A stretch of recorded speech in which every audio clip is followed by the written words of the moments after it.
Welcome to Retirement Ramblings. I'm Scott, and today is day 78 on my countdown to retirement, plus a quick catch up for day 79.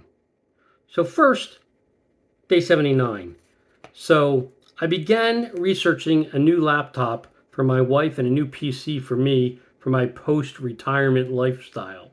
And so, I went to Grok and I said to it, Grok, what would you suggest for my wife? She plays Facebook games. She uses it for normal email, FaceTiming or, video conferencing with my son and daughter-in-law, my mom and sister, etc. What do you recommend? And Grok came back and gave me three choices to look at. A Dell Inspiron 15-3000, an Acer Aspire 3, and an HP Pavilion 15 as potential laptops to take a look at. And the last one, the HP Pavilion 15, is a touch screen. So, that might be a nice change up for her in addition to her, Apple iPad and her phone, etc. I just realized I'm wearing the wrong glasses. That's why it wasn't so clear. Oh my gosh. And then for me, Google Gemini suggested that I actually build the PC myself. And I gave it a budget and said, I use Filmora to do video editing. I want to be able to do regular 1080p, plus I want the ability to do light 4K. I'm not concerned about doing 8K, but using this software, doing the video editing and normal other activities, what would you suggest? And I gave it a budget of $3,000.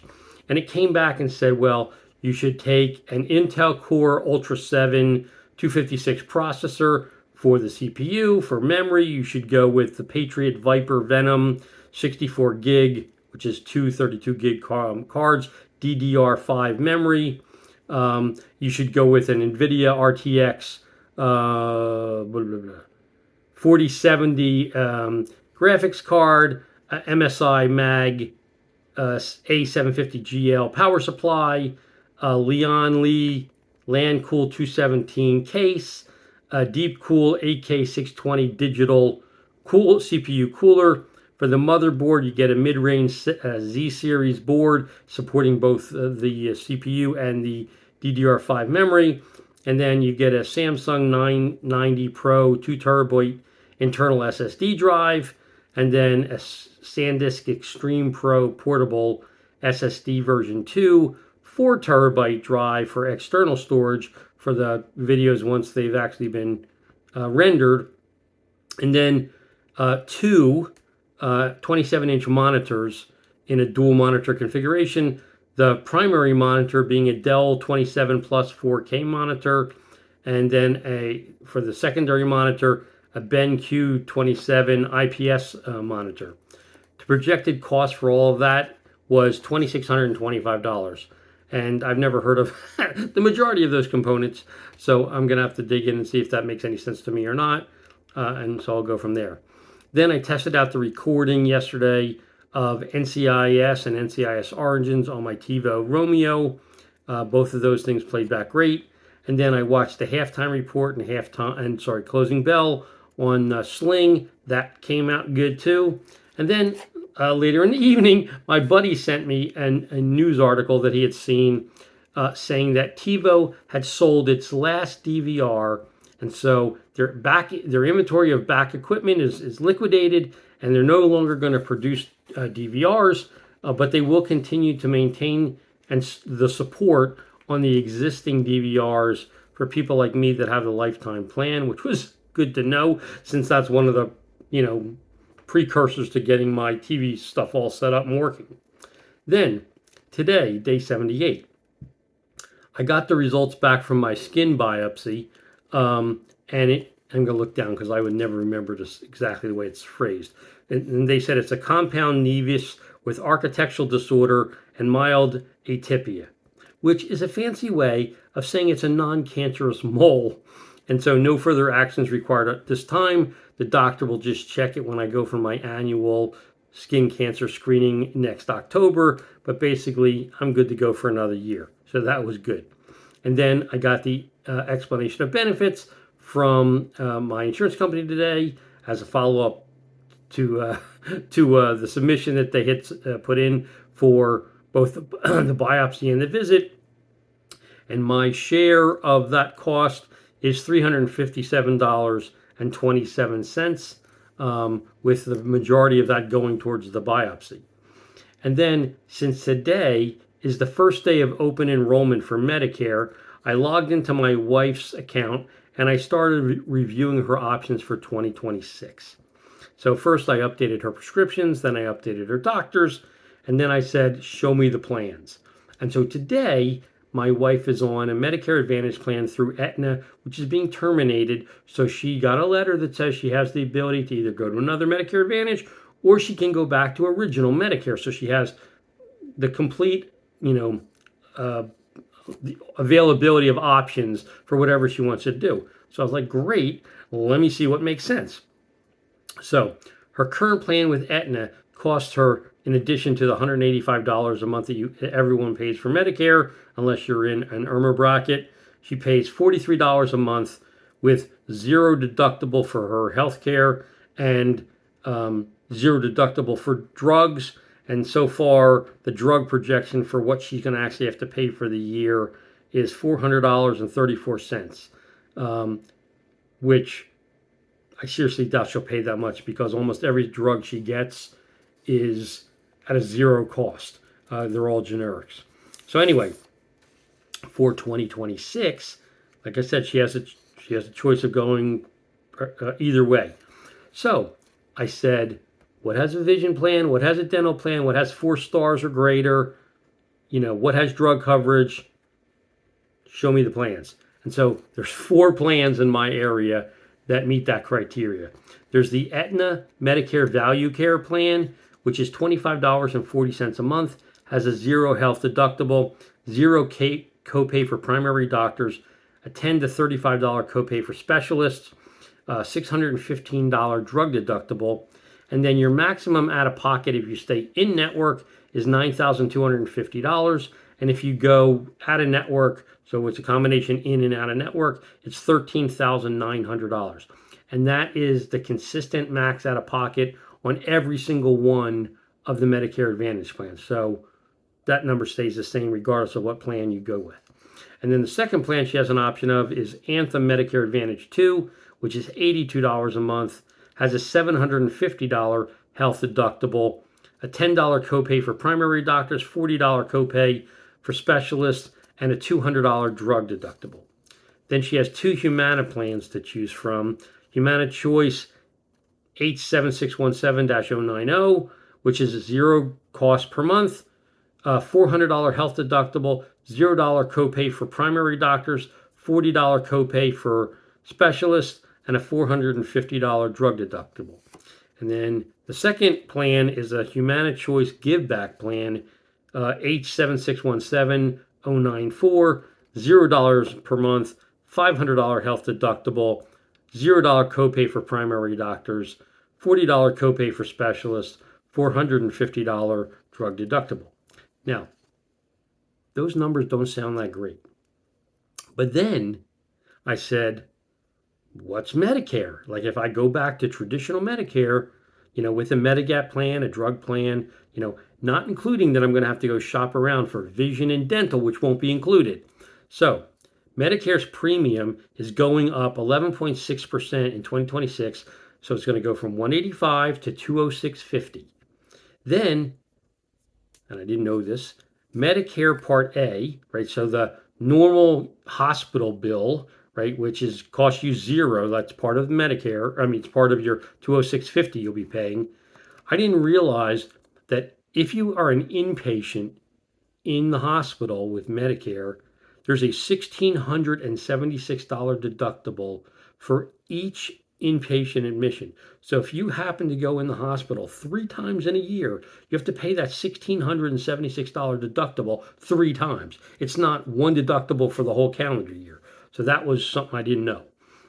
So anyway, then Medicare Part B, which is the main doctor visits and stuff, right? That's increasing to $288 from $257 for the healthcare deductible.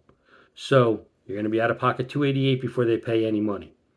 And then looking at, plan G, and I'm looking at G because my wife, you N is not a guaranteed plan. G is a guaranteed plan. So either if you can get through medical underwriting, N would work. I don't think my wife in this case would do it for pre-existing conditions that she has. So my only choice would then be going with G or high deductible G. So in this case, G, I was able to find a G plan in our area with a company that has a very good financial rating and a very good customer service rating. Actually, I found two companies within a few dollars of each other that both do well in those two areas. The cheapest of the plans, those companies get crap marks for both financial stability as well as for customer service, so I took them off the list. All right, so for Medicare Part G, there's a company called Woodman Life, which uses issue age pricing. She can get that for $172 per month. And then we could go with Cigna National Health Insurance, which is currently being acquired before the end of 2025 by Healthcare Services Corp. They use community pricing, and for her, instead of the 172, it wouldn't be 181. But either one of those, would be fine. And then for Medicare Part D, the least expensive option that we have is through WellCare. It would be $0 per month, and it would have a $615 drug deductible. And then, so therefore, the base monthly Medicare cost, including the Medicare premium, would be $378.50 plus $2,579 minimum deductible if you have one hospital admission in a year. So let's assume you don't get sick at all. Well, let's assume you don't have to go to the hospital, but you want to visit the doctor and you want to get your routine drugs.